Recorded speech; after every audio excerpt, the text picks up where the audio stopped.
আজি ক্লাস 8 অনুসরণী 2.3 এক নম্বর প্রশ্নটা আমি করিম। ইয়াত চাবা আমাক দিছে ট্রাইসেক্স ইকুয়াল ট্রাইসেক্স প্লাস 18। ইয়াক আমি সমাধান কৰিব লাগে, তাৰ মানে এক্সৰ মান আমি উলিয়াব লাগে। লগতে ফলাফল পৰীক্ষা কৰিবলৈ আমাক কৈছে। যদি আমি এক্সৰ মান উলিয়াব লগা হয় তেনেহলে আমি এক্স থকাবিলাক আমি বাওঁফালে আনি লম। তাৰ মানে 3x আছে, 3x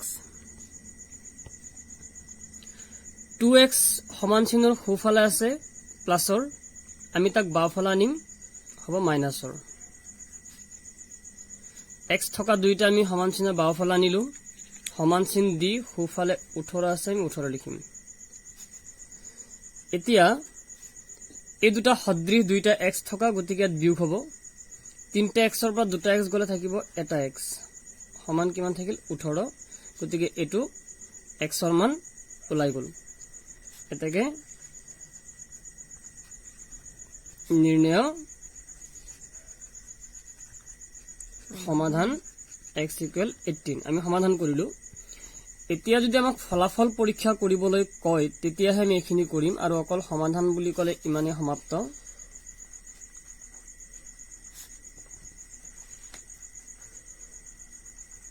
ফলাফল পৰীক্ষা কেনেকৈ কৰিব চাই লোৱা।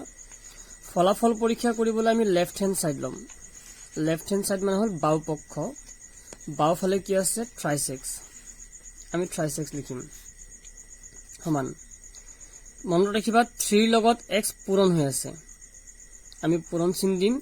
আৰু এতিয়া আমি x নিলিখো, xৰ জায়গাত আমি লিখিব লাগিব 18।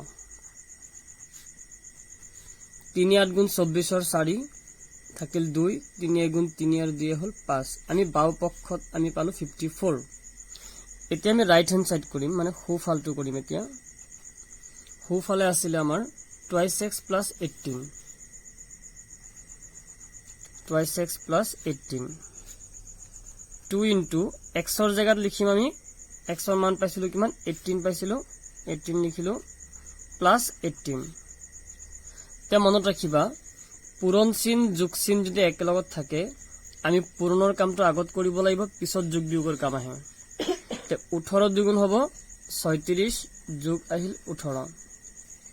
এতিয়া আমি যোগ কৰিম 8 6 14 4 থাকিল 1, 1 3 4 আৰু কলা 1 5।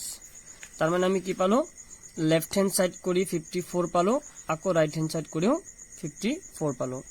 এটাকে left hand side equal right hand side দুইটা সমান হৈছে, গতিকে ফলাফল পৰীক্ষা হৈ গল।